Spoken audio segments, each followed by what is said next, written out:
Halo Sobat Cuan semua, selamat malam dan welcome back lagi nih di Live Pejuang Cuan bareng aku Rahel.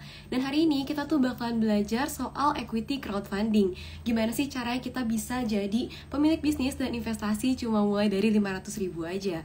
Dan pastinya hari ini, malam ini aku tuh nggak akan ngomong sendiri ya, bukan aku yang bakal jelasin soal equity crowdfunding ini.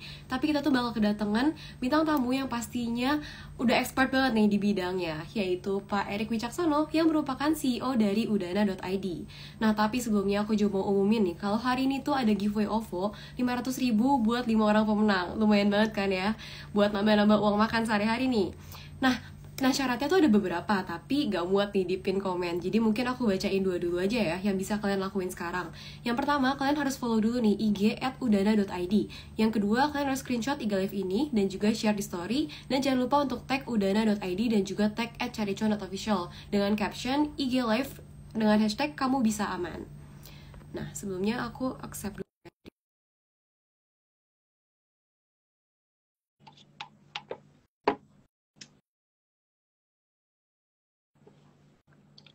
Oke, mungkin sambil nunggu Pak Eriknya join, kita bahas dulu ya. Kalau misalkan untuk giveaway hari ini, kita tuh kalian juga harus daftar akun udana.id sampai KYC dan juga screenshot buktinya. Setelah itu, kalian harus isi Google Form dan juga submit bukti share story dan daftar akun di udana.id. Untuk peserta yang memenuhi syarat, akan diundi dan diumumkan H+3. Oh ya, maaf banget sebelumnya, ternyata untuk giveaway-nya itu 250.000 ya, bukan 50.000. Mungkin ntar aku edit dulu. Oke, sebelumnya mungkin aku sapa dulu ya. Selamat malam nih Pak Erik. Oke, halo, malam. Rasa suaranya terlihat di. Malam, iya. Suara aku udah Jelas udah banget nih. cukup jelas kan ya? Kalau dari suaraku gimana nih? Oke, Oke. aman Pak, aman banget. Mungkin sebelumnya kita boleh kenalan dulu Eh, nih dari Pak Erik sendiri, buat ngobrol, sebelum Oke, ngobrol lebih jauh nih sama Sobat Cuan. sebelumnya ucapin thank you banget buat Cari Cuan dan juga Mbak Rahel yang udah kayak apa namanya mau nih kolaborasi bareng-bareng dengan Udana untuk memberikan edukasi terkait crowdfunding itu sendiri. Nah sebelumnya perkenalkan di sini namaku Erik, selaku dari CEO dari Udana.id. Apa sih Udana.id itu? Udana.id itu secara singkatnya adalah platform yang membantu para UMKM untuk mendapatkan pendanaan alternatif dari masyarakat. Nah di sini semua diuntungkan. Karena apa? Diuntungkan karena spirit yang kita angkat adalah spirit yang Indonesia banget. Spirit gotong royong. Jadi ketika UMKM merasa dibantu untuk dikembangkan, mereka datang ke masyarakat dan masyarakat bisa menjadikan UMKM ini sebagai instrumen investasi yang tidak hanya menguntungkan mereka, tetapi menguntungkan secara keseluruhan. Ketika UMKM bisa naik, kita pun juga dapat cuan dan juga yang utama iklim ekonomi akan lebih kondusif ke depannya. Simpelnya kayak gitu. Hmm, oke. Berarti equity crowdfunding ini salah satu jenis investasi juga ya, karena mungkin kan di sini kebanyakan taunya cuma ya saham, reksadana, kripto, tapi ada equity crowdfunding juga ya yang bisa dilirik nih, jadi salah satu investasi gitu. Nah, tapi gimana sih? Mungkin boleh dijelasin sedikit dong Pak, cara kita meraih untung di investasi Oke, equity crowdfunding jadi ini. sebelum melangkah ke sana, kayaknya perlu untuk jelasin lebih jauh nih tentang crowdfunding itu seperti apa sih. Nah, crowdfunding itu singkat cerita sebenarnya Iya. mirip seperti yang udah ada di Bursa Efek. Jadi kalau misalkan kita tahu, banyak banget nih perusahaan-perusahaan bisa tumbuh dan juga berkembang menggunakan dana masyarakat ketika mereka sebagai perusahaan terbuka. Jadi mereka mengutilisasi atau memanfaatkan secara penuh dana yang dihimpun dari masyarakat, dari pemodal untuk mengembangkan usahanya sesuai dengan rencana bisnis yang sudah dibuat. Nah, hal tersebut diadopsi nih bagaimana jika kelebihan tadi bisa dimanfaatkan oleh para UMKM yang mana selama ini UMKM seperti yang kita tahu terhalang oleh pembiayaan. UMKM kalau kita urutin nih ya Mbak ya, Iya. kebanyakan pasti opsi yang available atau tersedia buat mereka kalau nggak jauh-jauh dari pinjaman paling juga franchise. Pinjaman mereka pasti terhambat oleh namanya bunga nih. Iya. Nah, dan terkadang usaha UMKM tidak memiliki jaminan yang cukup untuk dijadikan sebagai kolateral untuk memenuhi persyaratan pinjaman di bank. Oleh karena itu muncul satu skema baru, skema alternatif berupa crowdfunding, sistemnya dari rakyat sendiri untuk UMKM yang ada di Indonesia. Jadi melalui crowdfunding ini, bisnis yang ada atau UMKM yang ada ini dipersilahkan untuk menghimpun dana dari masyarakat sesuai dengan rencana bisnisnya.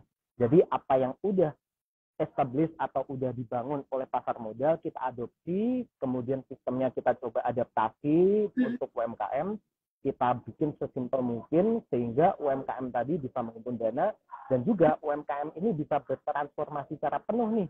Jadi tidak hanya mengembangkan bisnisnya, tetapi mereka pun juga secara permainan pun juga step up. Jadi mereka juga harus memenuhi syarat administrasi, kemudian bagaimana tata kelola keuangan yang baik. Jadi secara keseluruhan mereka ditantang untuk bagaimana caranya berkembang lebih jauh. Nah, di sini melalui crowdfunding, mereka diperbolehkan untuk menjual bisnisnya dalam bentuk saham. Jadi ketika masyarakat masuk, let's say Mbak Rahel punya coffee shop nih, butuh pendanaan 1M. Nah, kemudian bisnisnya tadi akan kita valuasi, kita buatin prospektusnya, kita tawarin ke masyarakat. Ternyata dari 1M tadi, nilai saham yang pas untuk dilepas ke masyarakat, angkanya 40%. Nah, dari 40% tadi akan dilepas ke publik. Kurang lebihnya kayak gitu. Nah, dari publik pun, apa sih yang jadi keuntungannya? Publik nanti akan pertama mendapatkan tentu dividen, bagi hasil. Jadi, secara instan tanpa harus membuat usaha sendiri dan bisa mendapatkan bagi hasil, adalah melalui ini. Kemudian yang kedua, cara keuntungan diperoleh adalah capital gain. Ketika nantinya perusahaan akan naik, capital gain ini bisa dibilang ada peningkatan valuasi. Jadi ketika UMKM ini performanya naik nih, pada mulanya harga sahamnya per lembar 1.000, ketika sudah naik divaluasi ulang bisa dijual 1.500. Nah, di situ skema trading bisa dijalankan. Jadi masyarakat bisa mengambil dari selisihnya tadi. Sungguh bisa dibilang sangat menguntungkan untuk keseluruhan pihak. Nah, crowdfunding ini sendiri bisa dibilang instrumen yang beneran alternatif buat keseluruhan pihak. Jadi dari pihak UMKM pun diberikan cara lain untuk mendapatkan pendanaan, dan dari masyarakat pun diberikan satu instrumen alternatif selain yang ada. Selain yang ada bisa dibilang kayak saham, reksadana, deposito, properti, ataupun emas dan juga kripto. Yang mana sistemnya ini bisa dibilang lebih safe dari segi return, dan juga lebih spirit Indonesia dapat banget gotong royong, karena yang dibantu tidak hanya diri kita sendiri, maksudnya kita sebagai investor emang cari keuntungan, tetapi alangkah lebih mulia atau lebih baik ketika keuntungan yang kita peroleh ternyata berbanding lurus dengan apa yang dialami oleh pelaku UMKM ini tadi, kayak gitu. Nah, cara investasinya, tipsnya sih tetap jangan tips yang paling awal ketika sering banget saya ditanyain bagaimana sih tips atau trik atau mungkin hal apa yang paling pertama diperhatikan dalam proses investasi itu. Yang paling utama dalam segala macam bentuk investasi itu ada, jangan pernah tergiur dengan angka yang fantastis ataupun menjual mimpi. Berapapun angkanya, kita tetap harus jadi investor yang rasional. Jadi rasional dalam artian apa? Mungkin yang ditawarkan tinggi bisa saja rasional ketika kita membaca apa yang ada di laporan keuangan, atau mungkin rencana bisnisnya seperti apa, kayak gitu. Nah, yang nggak rasional tuh mungkin begini, dia jualan selama jualan ternyata per bulan dapatnya cuma 1 juta, tetapi dia menjanjikan imbal balik bisa sampai taruh modal di tempat tuh bisa dapat 100 juta, kayak gitu kan benar-benar nggak make sense. Kalau misalkan kalau misalkan kayak gitu ya udah diri aja kayak gitu kan. Apalagi kata investasi ini kan sentimennya akhir-akhir ini agak negatif setelah banyak yang muncul yang kayak yang bodoh itu sebenarnya akhirnya gampang banget kalau misalkan kita jeli, sebenarnya ada satu pattern yang sama. Mereka menjanjikan satu imbal balik yang mungkin bisa dikatakan agak nggak rasional kayak gitu. Per bulan, misalkan Mbak Rahel ditawarin nih sebulan 30% kayak gitu. Mending kan dikit sendiri kan daripada ditawarin kan. Nggak mungkin banget. Iya. Nggak usah kerja aja kalau gitu ya, Pak. 30% bisa dapat ya 300.000 kan, kelipatannya bisa eksponensial kayak lumayan gitu. Banget. Iya. Oke, berarti sebenarnya equity crowdfunding ini konsepnya tuh nggak mirip saham ya, karena ada macam IPO juga tapi bukan di bursa, dan ada kita bisa dapat capital juga ya. Jadi sebenarnya sekarang ini konsep yang awal tuh kan namanya equity crowdfunding. Nah, kita dengan regulator OJK sudah mengembangkan ke tahap lanjut namanya securities crowdfunding. Jadi selain saham, UMKM pun bisa melepas namanya obligasi, kayak gitu. Jadi mereka juga bisa mengajukan surat pinjaman kepada masyarakat yang mana pinjamannya itu dihimpun dari masyarakat dikembalikan dalam bentuk kupon kayak gitu. Nah, untuk saat ini Udana sedang dalam proses untuk mendapatkan proses izin sebagai security crowdfunding. Namun untuk saat ini yang bisa kita berikan layanannya dalam bentuk ekuitas tadi, equity crowdfunding dalam bentuk saham. Oke. Nah, kalau gitu kan kita dari tadi udah bahas nih soal beberapa jenis investasi juga sempat disinggung dan soal equity crowdfunding ya terutama. Nah, tapi mungkin ada tips dari Pak Erik sendiri gimana sih cara berinvestasi yang benar gitu. Mungkin kasih tipsnya beberapa langkah-langkah lagi buat pemula nih. Mungkin belum tahu apa soal investasi dan rawan banget ya. Udah seperti bilang sekarang tuh banyak investasi bodong gitu ya. Gimana sih cara kita meminimalisasi kita dan juga tips-tips untuk berinvestasi? Oke. Tadi itu yang paling pertama tadi, jangan pernah tergiur dengan angka yang fantastis. Tetap yang utama sebagai investor tetap rasional. Bagaimana cara mempertahankan rasionalnya tadi ada dengan membaca segala macam bentuk segala macam bentuk informasi yang diberikan oleh penawar tadi. Jadi yang memberikan penawaran investasi. Benar. Jadi kita sebagai apapun itu bentuk instrumen ya, kita perlu tahu nih instrumen ini menawarkan apa dan juga apa yang jadi landasan dia. Maka dari itu ada istilah value investing. Jadi kita perlu tahu secara fundamental apa sih yang menjadi rongga dasar kayak gitu. Jadi fondasi utamanya dari bisnis ini. Jadi kita perlu melihat tadi yang pertama dari laporan keuangan, kelayakan bisnisnya seperti apa, kemudian rencananya tuh seperti apa sih, sesuai apa enggak ketiganya. Nah, tadi saya sempat baca nih dalam komentar, ada yang bilang ini rawan dengan fraud dan juga lain sebagainya. Memang rawan dengan fraud, tetapi di Udana sendiri kita melakukan proses kurasi yang panjang, oleh karena itu tidak segala macam bisnis kita terima. Jadi bisnis yang kita tawarkan pun bisnis yang bisa dibilang ya sudah prudent dan juga seenggaknya dari laporan keuangan transparan kayak gitu. Jadi segala macam bentuk risiko kita berusaha untuk mitigasi ke depannya. Nah, oleh karena itu kita melakukan proses due diligence yang lumayan panjang, mulai dari aspek legal, keuangan, dan juga bisnis. Jadi kita ngelihat nih kesesuaian dari rencana bisnis, kemudian penawaran umum yang ditawarkan, pendanaan berapa, dan juga kesesuaian dengan laporan keuangannya. Kegedean apa enggak sih, kayak gitu. Misalkan mereka terbiasa ngambil angka 10 juta, kemudian mereka minta 10 M. Tentu kan pasti kaget, dan mereka kurang terbiasa mengelola angka yang sebesar itu. Nah, lanjut lagi terkait tips tadi. Yang kedua itu usahakan jangan menaruh keseluruhan modal kita ke dalam satu instrumen. Kita tetap ada istilah di dunia itu diversifikasi. Jadi kita membagi risiko ke berbagai macam bentuk instrumen yang ada. Kalau bisa kita buat kurvanya, sebenarnya kan kurvanya itu ada yang low risk low return dan juga high risk high return. Jangan semuanya ditaruh di satu bucket di mana kurvanya di high risk high return gitu. Itu sama saja dengan gambling. Iya, bahaya. Banyak banget nih teman-teman saya yang kayak ngerasa high risk high return ketika mereka mendengarkan kisah sukses dari beberapa teman-teman lainnya di dunia kripto kayak gitu. Mereka sekedar ikut-ikutan aja, masuk pas harga tinggi, tapi ternyata nunggu beberapa hari harga udah anjlok banget. Nah, di situ kalau bisa jangan put all our money di dalam satu kurvanya tadi.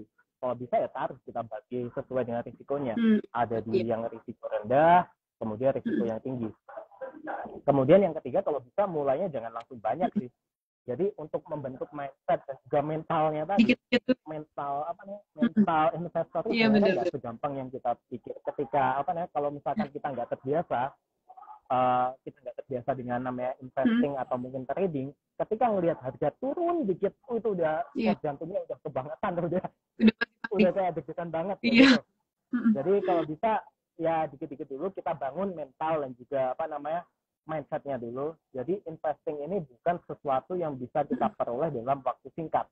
Investing ini kan saya tanya ke Mbak, menabung ini investasi nggak? Bukan investasi, karena uangnya ya cuma situ aja. Kecuali kalau nabungnya ada bunga gitu. Bunga pun, maka dari itu kan ada dua istilah. Bukan yang satu investing, yang satu saving. Makanya dibedain kayak gitu. Saving itu cuma menyimpan uang kita supaya uang kita tadi nilainya, time value of money-nya itu tidak tergerus oleh inflasi. Jadi yang terpenting kita kalau misalkan riset ya, bunga deposito berapa sih? Rata-rata paling 3-4%. Sedangkan laju inflasi tahun bisa sampai 5%. Nah, tujuan dari saving itu kan menjaga supaya nilai uang kita di sekarang masih sama ketika uang kita disimpan di tahun mendatang. Sedangkan investasi itu lebih ke arah gimana caranya mengembangbiakkan apa yang kita miliki supaya menjadi berkali lipat kayak gitu. Jadi poinnya di compounding kayak gitu. Investing ya kayak gitu. Jadi tujuannya adalah gimana caranya kita melawan inflasi dan juga cara kasar kata ya memperkaya diri kita sendiri kayak gimana kayak gitu. Nah, kalau misalkan kita hanya sekedar nabung, itu kurang sesuai disebut sebagai investing kayak gitu. Nah, maka dari itu mental investingnya tadi kita harus punya nih mindset kalau investasi itu bukanlah sesuatu yang jangka pendek. Kita taruh sekarang, besok langsung beranak kayak gitu. Orang kita kita sebagai manusia untuk menghasilkan seorang anak aja menunggu 9 bulan kan, 9 bulan dari lahir baru bisa jalan 4 tahun. Sama kayak gitu. Investasi ya kita harus paham bahwa sebenarnya investasi itu adalah satu proses perjalanan di mana tidak bisa kita harapkan dalam waktu 1 atau 2 tahun itu bisa berkembang. Orang mendapatkan keuntungan dari BCA aja sampai berapa tahun kan kayak gitu. Iya. Padahal BCA konstan naik gitu ya, tapi tetap harus nunggu juga. Dan di sini mungkin banyak orang yang salah paham soal investasi, pengennya tuh instan, terus malah kena investasi bodong karena balik lagi kayak tadi, angkanya tuh terlalu fantastis gitu. Tapi mereka tergiur. Nggak bisa disalahin juga orangnya sih. Terkadang kan kita sebagai orang yang lebih paham mungkin jarang mengedukasi dan juga lain sebagainya kayak gitu. Maka dari itu memang kalau kita lihat ya sebenarnya iklan-iklan yang berkaitan dengan investasi bodong tuh simpelnya kan sama. Yang penting kayak ada sebenarnya kalau buat orang yang mungkin paham mereka nggak tertarik, tetapi karena mereka sudah tahu target marketnya siapa, jadi mereka langsung kayak filtering di awal. Iklannya kan cuma sekedar banner, kotak, dapatkan keuntungan berapa persen kayak gitu, cash flow. Kalau buat orang yang paham kan bodo amat lah. Sedangkan buat target marketnya mereka, hal tersebut menguntungkan. Maka dari itu perlu namanya edukasi berkelanjutan supaya tadi hal yang seperti ini tidak terulang ke banyak orang. Oke, mungkin aku tadi tips investasi dari Pak Ed itu yang pertama kita harus tetap rasional ya, nggak boleh tergiur sama angka yang pasar supaya kita tuh gampang kena tipu lah gitu.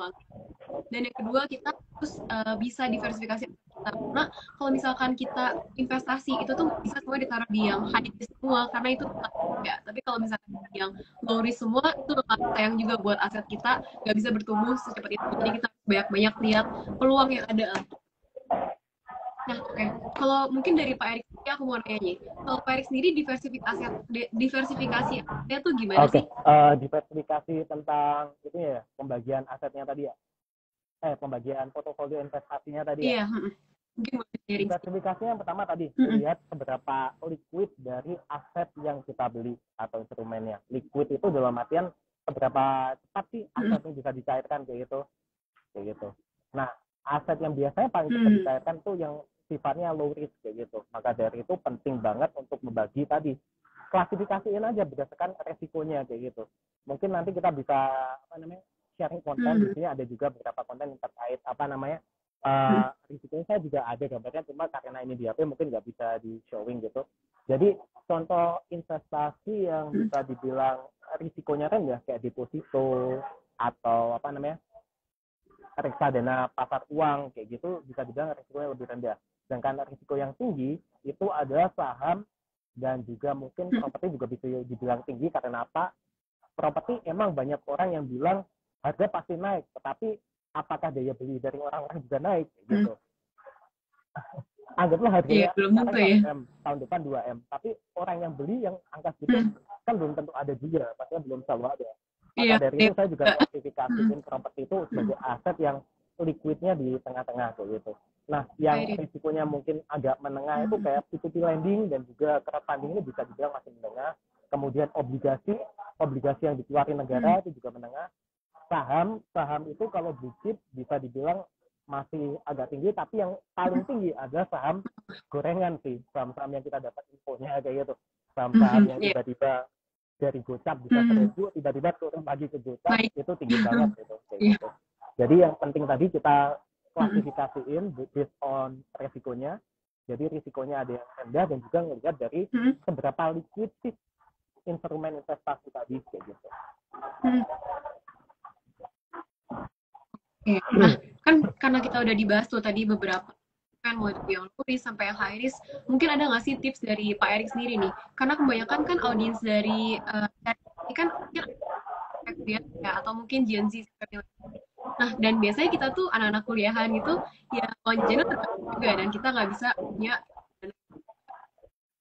Nah kan di judul kita tuh katanya bisa mulai jadi pemilik bisnis ini cuma dari 500.000 aja. Mungkin dari Pak Erik sendiri bisa dijelasin lebih lanjut ya. Kenapa kita mulai investasi itu dari dana yang kecil aja? Kenapa mulai dari yang kecil aja? Sebenarnya angka yang lebih kecil ada sih di kripto kayak gitu. Angkanya kecil tapi tadi bisa dapatnya gede banget, tapi kalau nggak hoki-hoki banget kayak gitu kan. Kalau kripto beneran volatile-nya luar biasa di kripto. Hari ini 1.000, besok 10.000, lusa jadi 50 gitu juga bisa kayak gitu. Jadi itu spot jantung banget. Kalau misalkan emang nggak terbiasa trading, jangan masuk ke situ. Kripto itu cocok kalau misalkan untuk mereka yang mencari short-term investment. Jadi investasi jangka pendek yang siap untuk ngelihat dari aspek marketnya. Jadi pergerakan tradingnya seperti apa. Nah, kenapa kalau Gen Z sendiri mereka ngerasa lebih cocok di aset yang seperti itu karena mereka pengen yang lebih cepat biasanya. Padahal sebenarnya bukan itu kayak gitu. Kalau saya bilang, kalau di Gen Z kan karena mungkin di bagian kebiasaan mental sebagai investor yang belum kebentuk, baiknya sih mulai dari sesuatu yang lebih aman.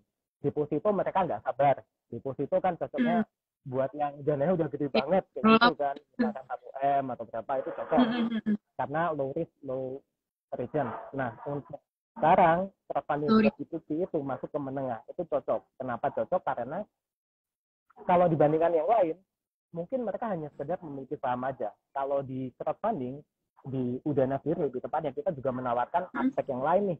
Misalkan Mbak Rahel masuk di salah satu proyek kita. Salah satu proyek kita yang paling dekat ada Ayu Ting Ting Karaoke. Kalau di sekedar beli saham, terkadang kan kita nggak ada nih bukti kepemilikan yang bisa kita banggain. Oh ini karaoke gue punya nih, karaoke itu nih kayak gitu. Kan jarang. Sedangkan kalau melalui crowdfunding berbeda. Ketika Mbak Rahel membeli satu proyek yang ada di Dana, nanti kita akan selain memberikan bukti kepemilikan saham, kita juga memberikan privilege lain. Jadi selain mendapatkan 2 keuntungan mungkin dari bagi hasil dan juga bagi dividen dan juga capital gain, kita juga memberikan privilege lain. Jadi berupa kartu kepemilikan saham, kayak misalkan kartu kepemilikan. Jadi ketika datang, Mbak Rahel nanti bisa mendapatkan potongan khusus atau mungkin dapat treatment khusus ketika membeli dalam angka tertentu. Misalkan angkanya 1 M, kemudian Mbak membeli di angka 10% ya, nanti bisa didapatkan juga. Ketika Mbak butuh rumput IP, telepon bisa langsung diberikan. Atau mungkin nanti dari kasirnya apal nih, oh ternyata ini customer yang sudah memberikan saham. Banyak jadi, benefit lain. Kita juga memberikan benefit secara emosional, yang mana ini membentuk rasa kepemilikan. Jadi mereka beli ternyata memiliki juga gitu.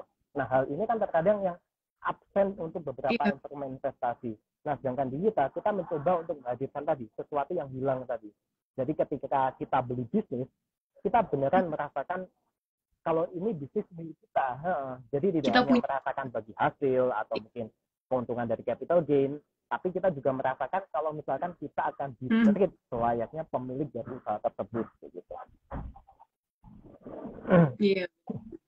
Jadi ada benefit lain yang kita dapetin cuan dari investasi ini. Nah, mungkin dari Pak Erik sendiri nih, kan dari tadi kita udah banyak bahas nih soal equity crowdfunding dan juga jenis-jenis investasi lainnya. Tapi kan dari buat giveaway hari ini juga nih, kita kan harus daftar. Buat yang ikutan harus daftar di udana.id. Nah mungkin boleh dijelasin sedikit dong gimana sih caranya daftar? Caranya simpel banget sih. Untuk saat ini kita masih belum ada mobile app. Saat ini kita hanya melayani melalui web app. Jadi bisa diakses melalui browser. Teman-teman sekalian, ini manggilnya Cari Cuan gimana nih pengikutnya nih? Oh, Sobat Cuan ya, oke. Untuk Sobat Cuan sekalian bisa lewat buka browsernya, kemudian langsung ketik udana.id. Di situ nanti akan ada tombol untuk melakukan pendaftaran. Nah, setelah diklik masuk ke dalam halaman registrasi, tinggal diisi aja nih data diri yang sesuai dengan data diri KTP kayaknya. Nah, di situ nanti ada beberapa data tambahan seperti pendapatan dan juga mungkin data-data tambahan lainnya. Nah, di situ nanti akan diproses oleh tim kami untuk proses KYC-nya. Jadi cara daftarnya sederhana. Jadi tinggal buka udana.id, kemudian tinggal cari tombol daftar, kemudian tinggal masukin data diri dan tunggu aja. Next project kita masih banyak sih. Jadi saat ini karena tadi kita lumayan dekat dengan beberapa artis. Saat ini yang bisnis yang masuk adalah bisnisnya Ayu Ting Ting Karaoke. Kemudian ada juga dari Ahmad Dhani. Ahmad Dhani sendiri kan sedang mendevelop satu Wisma Dewa Restografi, di mana dia mencoba mengkombinasikan unsur food and beverage dengan entertainment.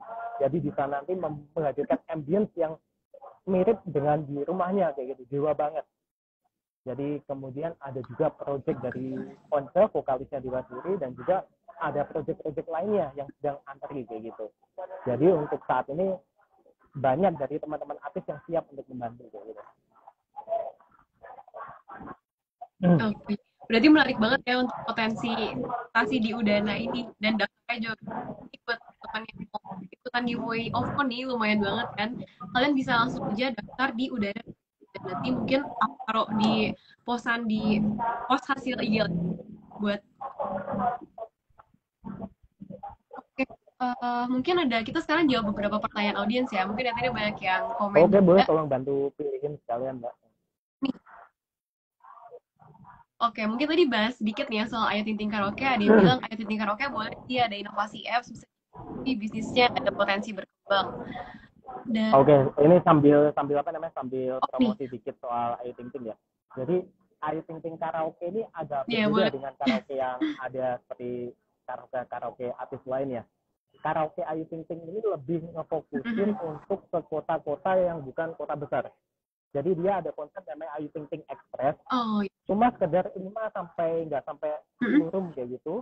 Mereka ngejual paket kayak gitu. Jadi paket makanan. Jadi mereka ngefokusin di mana ada kota yang nggak terlalu besar tapi berkembang. Nah, di situ terkadang ketika ada satu brand nasional masuk, secara ekonomi keseluruhan akan terbantu untuk naik. Nah, mereka mentargetkan kayak gitu. Jadi ketika mereka nggak hanya nawarin karaoke yang semahal di tempat lain yang sejam 100 atau 200. Mereka sejauh ini di harga 35.000 aja bisa masuk.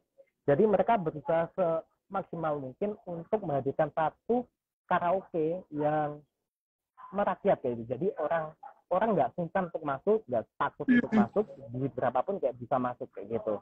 Nah, mereka pun juga menawarkan kayak mie instan, kemudian kopi-kopian. Jadi emang konsepnya merayat, tetapi secara kualitas audio dan juga pelayanan sama seperti karaoke yang pada umumnya kayak gitu.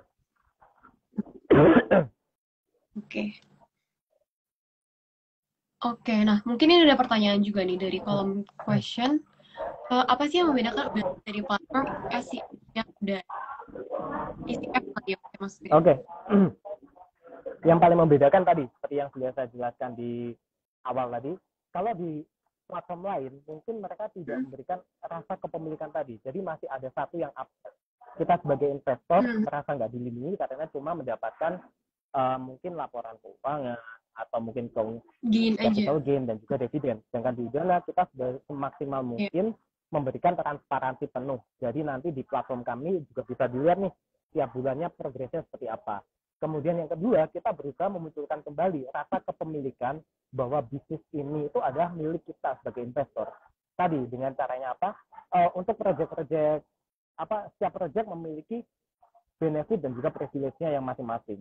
Nah, untuk kayak Ayu Ting Ting Karaoke, mungkin kita akan bisa memberikan satu kartu privilege di mana ketika kita datang, ini kartu ini bukti bahwa kita memiliki Ayu Ting Ting Karaoke ini juga.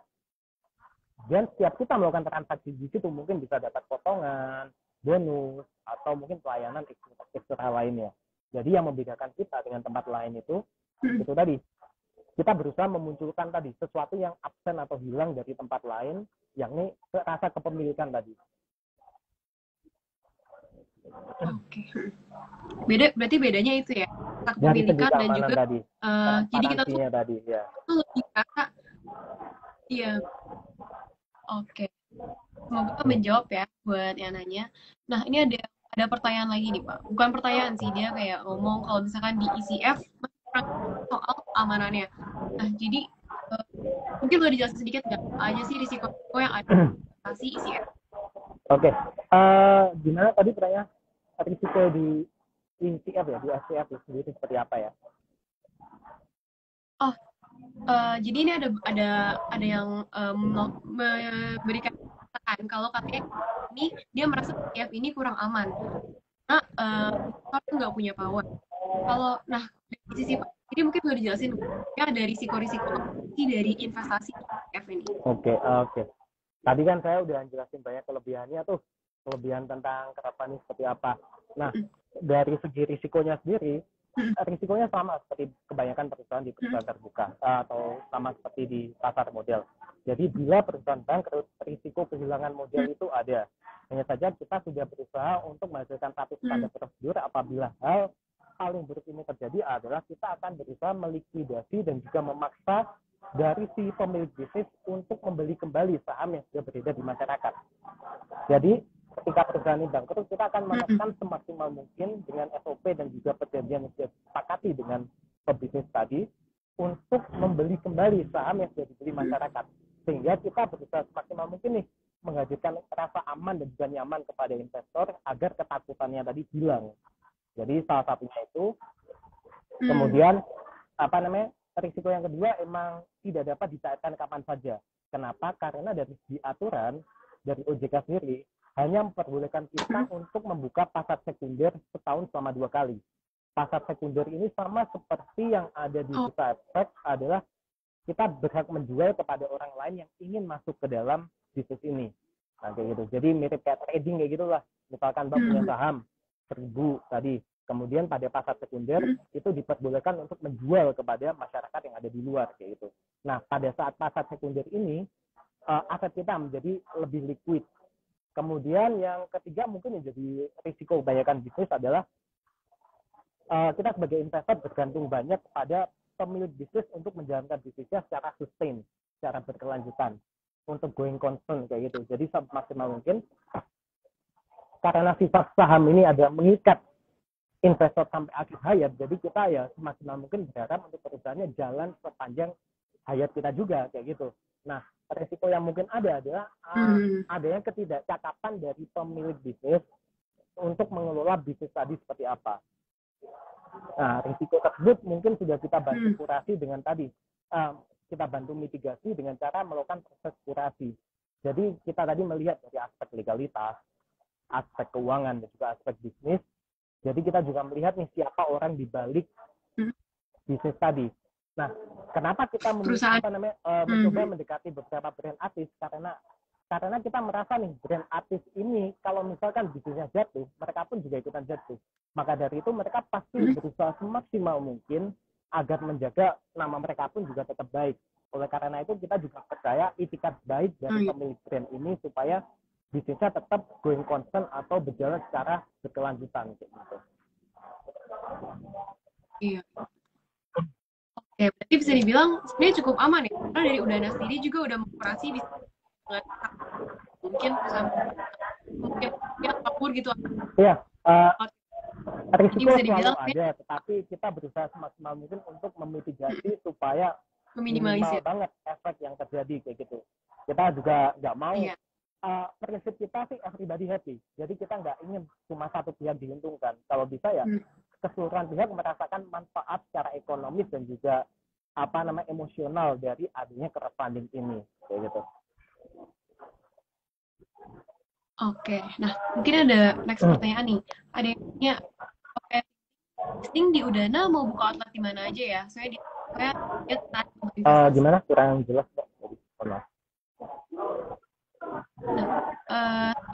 Nah kalau yang listing di Udana itu mau buka di mana aja? Outletnya sih ada banyak sih nantinya.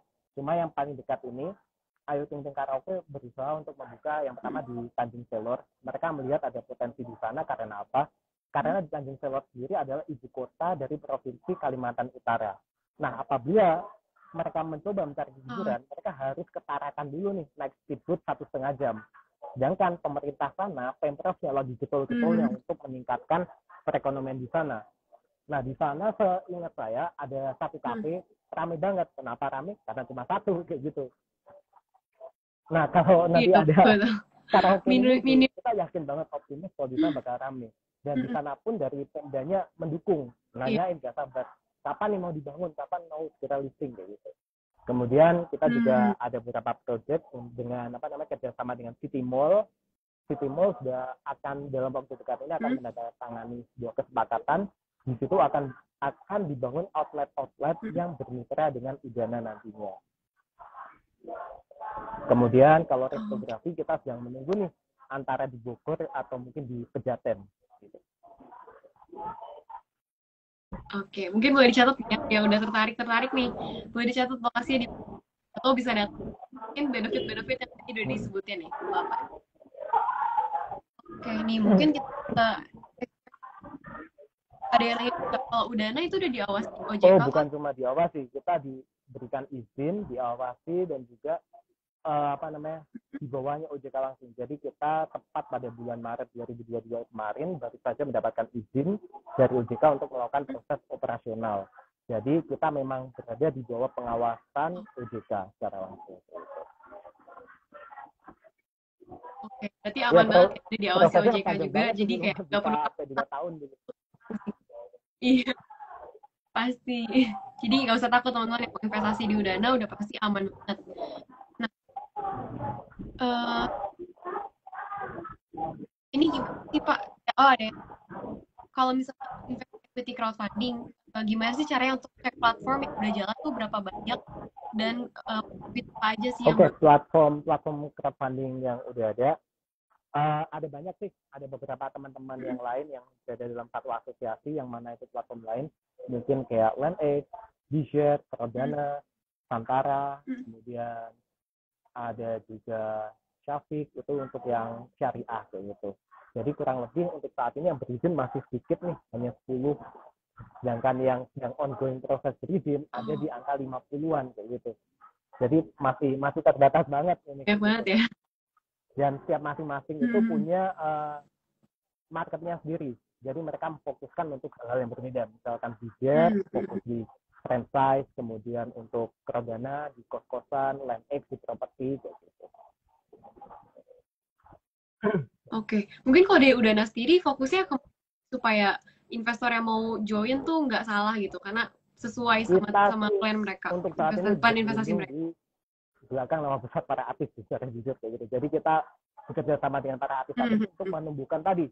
Yang pertama karena kita melihat sebenarnya crowdfunding ini belum dikenal dan juga masih banyak orang yang merasa aman ya sih. Maka dari itu sebisa mungkin kita kayak mencoba ya udah kita gandeng artis supaya yang pertama exposure-nya dapat. Kemudian yang kedua, dari segi bisnisnya orang juga lebih prudent karena apa? Nggak mungkin dong artis mempertaruhkan nama baiknya mereka hanya untuk mendapatkan 1 atau 2 outletnya doang gitu kan. Jadi kita merasa akan lebih safe untuk keseluruhan pihak ketika tadi kita bekerja sama dengan nama yang mungkin lebih besar daripada industri ini sendiri. Oke.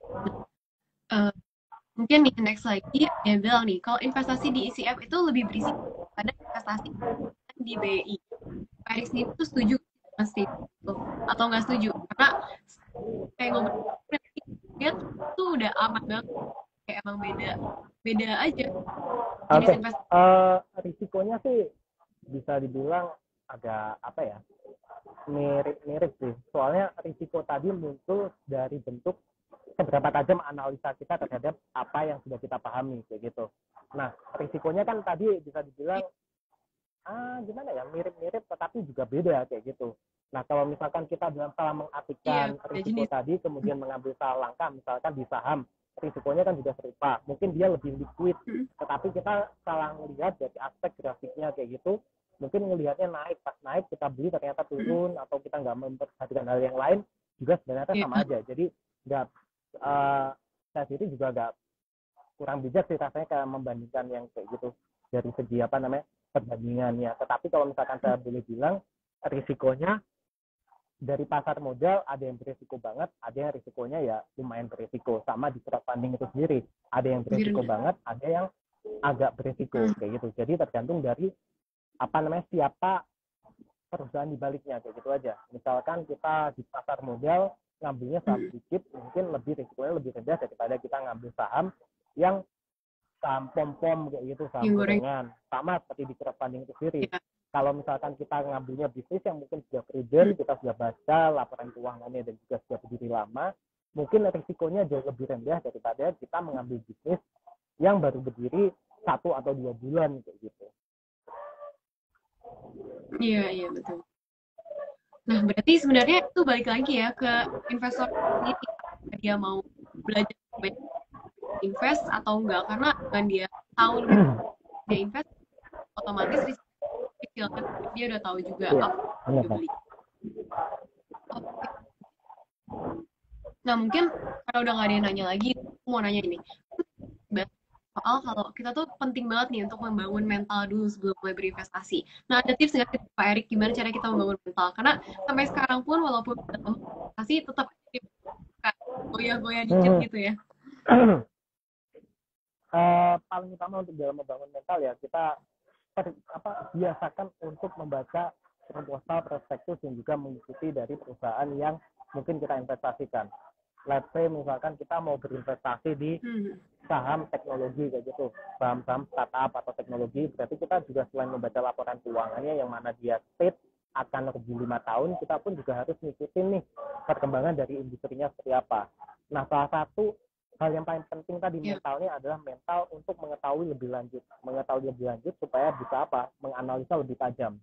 Itu yang pertama. Kemudian yang kedua, kita biasakan jangan terlalu sering memantau grafiknya, karena kalau misalkan itu sering dipantau, ya mungkin nanti akan deg-degan sendiri kayak gitu ya kan, jatuhnya kayak nggak sabar kok nggak naik atau apa gitu. Kemudian yang ketiga harus bisa dipahami nih kapan waktunya kita untuk menjual, cut loss kayak gitu. Ketika kita sudah siap masuk ke investasi, berarti kita juga mempertimbangkan risiko untuk siap mengalami kerugian. Nah, sebisa mungkin sebagai calon investor adalah tadi tahu nih batasan kapan berhenti, kapan batasan bawah sebenarnya batas kerugian saya yang bisa diperoleh sekian kayak gitu. Dan yang kedua, yang selanjutnya kita nggak boleh serakah kayak gitu. Jadi kita ketahui nih kapan ini batas teratas dari saham tadi. Mungkin waktunya kita jual, kemudian nunggu turun kita beli lagi kayak gitu. Mungkin sifatnya sama seperti trading sih kayak gitu. Tapi kalau trading kan lebih sifatnya jangka pendek banget. Sedangkan ini tetap penting kapan kita tahu untuk cut loss dan juga kapan kita siap untuk menjual pada titik tertinggi tadi.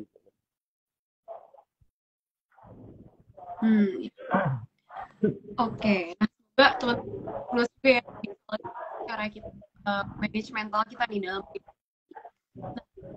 mungkin untuk kelas banget nih, aku mau ingetin lagi kalau hari itu ada giveaway OVO 250.000 untuk 5 orang pemenang. Cara itu kalian tinggal aja follow IG @udana.id dan juga @cariconofficial. Jangan lupa juga screenshot di live ini, share di story kalian dan juga tag @udana.id dan juga @cariconofficial dengan caption IG live tag kita aman. Nah, kalian juga harus daftar akun udana.id sampai KYC, screenshot bukti kalian terdaftar. Tadi udah dijelasin juga tuh sampai kayaknya websitenya aja. Jadi kalian langsung daftar aja, ikutin petunjuk yang ada. Ya, kalian harus isi Google Form untuk submit bukti screenshot kalian dapat story kalian dan juga nah, selanjutnya juga akun IG boleh supaya kita cek syaratnya. Mungkin next kalau misalnya buat lebih detailnya kalau kalian datang ke ini nanti kalian postingan video. Oh ya, kalau kalian yang udah syarat, kalian tuh bakal diundi dan diumumkan ya siapa yang jadi pemenang ya secara setelah IG Live hari ini. Oke, mungkin buat teman-teman boleh di-take notes ya, jangan lupa untuk screenshot IG Live dulu dan kali selanjutnya kalian akun di. Oke, mungkin untuk IG Live hari ini udah sampai sini aja sih Pak, udah ngobrol lumayan habis 1 jam kita ngobrol-ngobrol. Dan buat yang masih nggak nangkep nih tadi soal giveaway yang lumayan banget buat kalian ikutin, kalian boleh langsung cek nya di Cariconot Official. Mungkin bisa di collab di Udana juga kali ya Pak? Perlu dibikin collab. Oke, nanti kita cek ya di IG Udana.id atau enggak di Cariconot Official.